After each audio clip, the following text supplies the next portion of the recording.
So I saw this comment that said, "When will there be an original story?" And you're right, it's time. Let's bring you an original story. And then there are people who crawl into your heart so gently you don't even realize they're refixing you while you trying to fix them. Her name was Emily. She wasn't supposed to matter, just a patient. But when I helped her, she did something that changed me forever. Sat on the chair beside her bed and spoke softly. She started sketching in a notebook I bought her, beautiful, gentle drawings of birds, trees, and once a portrait of me. One afternoon, I walked into her room and found her standing by the window in a sundress, her cast finally off. "You're discharged today," I said. She smiled. "I know." There was a strange silence, not heavy, not uncomfortable, just charged electric. As I turned to leave, she spoke. "Wait, I never said thank you." I looked back, and before I could reply, she crossed the room slowly, gently, and placed a kiss on my cheek. Then another, closer to my lips, and then she kissed me fully. Soft, unsure, but real. "You didn't just help me walk again," she whispered. "You made me feel like I still matter." I stood frozen, heart racing. She looked afraid she'd gone too far. So I did something I shouldn't have. I kissed her back, longer, deeper, but with so much care. I held her face, touched the edges of her healing scar, and whispered, "You were never broken to begin with." She left the hospital later that day. We exchanged numbers, and for a while, I didn't know what to expect. Was it just emotion or something more? But she called every night, and one weekend we met for coffee. She looked like a woman reborn, hair down, a new sparkle in her eyes. Over time, we didn't rush. We healed slowly together. She trusted me with her vulnerability, and I trusted her with my heart. The vending machine coffee is garbage, but the tea? Surprisingly tolerable.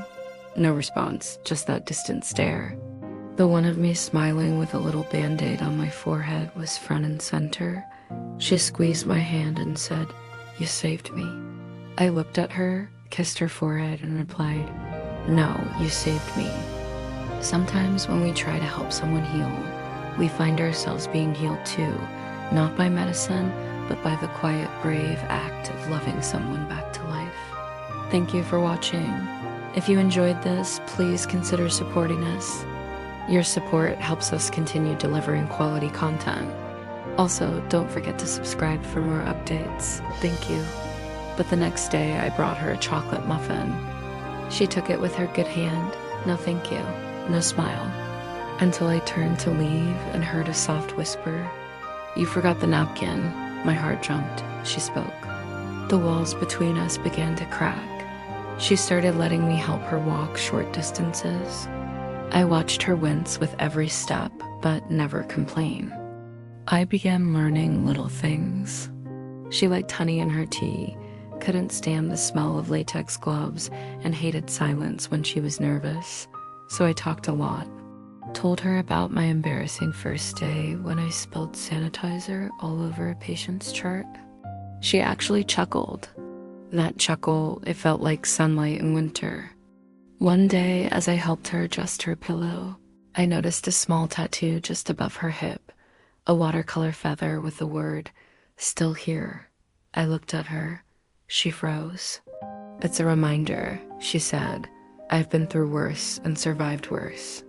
That night, I stayed by her side during a thunderstorm. She was shaking. I offered her my hand, and she didn't let go. Between flashes of lightning, she told me everything. The car crash wasn't just an accident. It was her escape, a violent relationship, a fiancé who hit, gaslit, isolated, and then abandoned her. She had packed her things and left. But in her panic, she hit a pole. She cried softly as she spoke, and I just sat there letting her cry into my chest. That was the first night she fell asleep holding my hand. There are people who walk into your life like storms, chaotic, overwhelming, and unforgettable. It was a rainy Thursday evening. The hospital hallways smelled like antiseptic and anxiety. I was wrapping up my shift when the emergency doors flew open. 28-year-old female, motor vehicle accident, possible concussion, multiple abrasions, left arm fracture, pal, please hurry. I rushed to help, clipboard in hand, but my eyes locked on the woman lying on the gurney. Blood near her temple, her shirt ripped and tears mixing with rainwater. Something in her face, the way her lips trembled, her hands clenched, hit me hard. Even through the bruises, she looked fragile, beautiful, but more than that, haunted. That night, I stayed 2 hours after my shift. I wasn't assigned to her case, but I couldn't walk away. Her name was Emily. She had no emergency contacts listed. No one showed up. She didn't speak for 2 days. Just stared out the window in a hollow silence. Her arm was casted, her ribs wrapped, her bruises tended to. But there were wounds I couldn't touch, not with bandages, not with medicine. So I tried a different approach. On the 3rd day, I brought her warm tea. Weeks passed. Her wounds healed. Her eyes no longer looked hollow.